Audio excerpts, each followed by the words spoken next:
diseases basically involve changes in human social ecology. The reason that the African epidemics of Ebola have spread so rapidly has to do with modern transportation, which is an individual in a rural area can get on a bus or train, travel 500 miles in a day, be in a city, and then spread it to other people. Historically, 500 years ago, that was not possible, and therefore these diseases were more confined. But that's what I mean by changes in human social ecology are absolutely critical.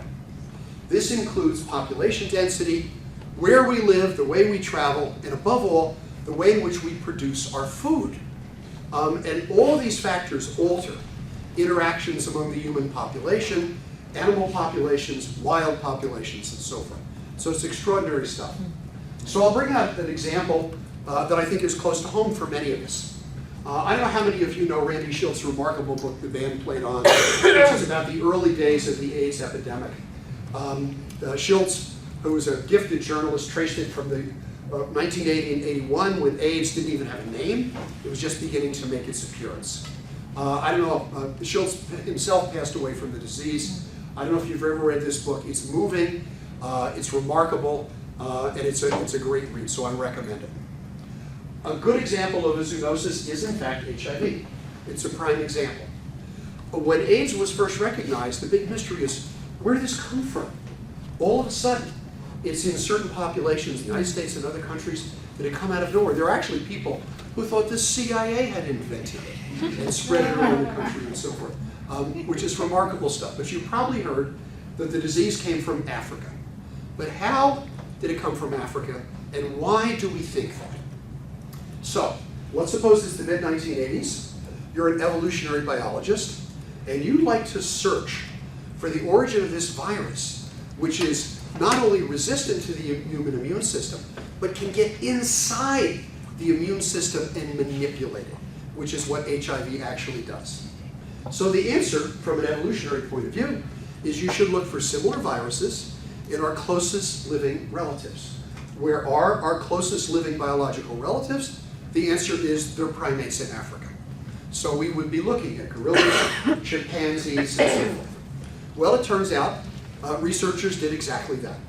And what they found was absolutely fascinating.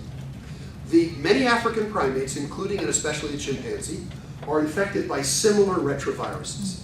So that doesn't prove that's where HIV came from, but it's an interesting clue.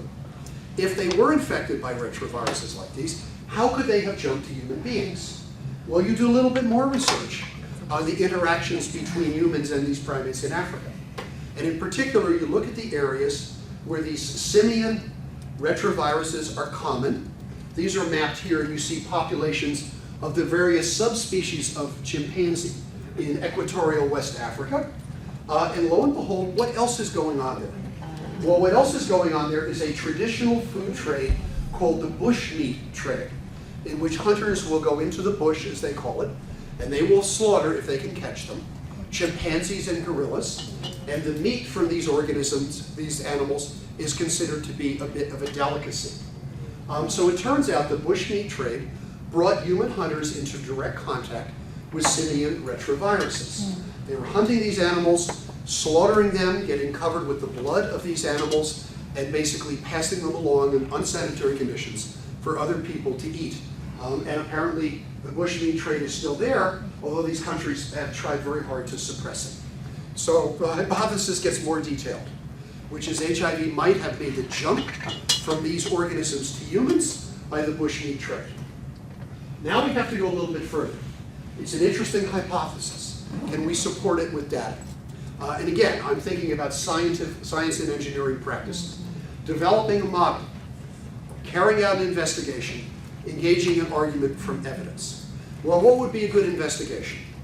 Well, for years, it's been known in laboratory experiments that retroviruses could be transferred from apes to humans in laboratory and zoo environments. But this doesn't close the case into what might have happened out there in the real world. But lo and behold, studies in the early 2000s showed that African bushmeat hunters were in fact infected by the very retroviruses which were common in these primates. So the bushmeat profession itself carried with it a risk of picking up these simian retroviruses. So similar retroviruses were detected in bushmeat hunters. Now, how similar are they? Are they similar enough that we can say one of them is related to AIDS? Could some of these be related to AIDS? Well, how do you do that? You isolate the simian viruses, you sequence their genomes, and you compare them to the known strains of HIV. And lo and behold, when you do that, you discover, and you may know there are multiple strains of HIV. Every one of those different multiple strains is most closely related to a simian retrovirus, in fact, more closely related to the simian retrovirus than the different strains of AIDS are related to each other, which is really quite an important finding. So I typed up some results here. The evolutionary tree shows that HIV-1 and HIV-2 actually come from simian retroviruses in different species. So the notion that there are two different versions of AIDS, two different versions of HIV has very, very good scientific basis. Some of these are closely related to specific other animals. They originated from 3 separate chimpanzee to human transmissions for a variety of reasons. So it turns out that HIV itself is a zoonosis, and probably a zoonosis that never would have happened except for human activity. In other words, if there was no bushmeat trade, this disease may never have gotten started in our own species.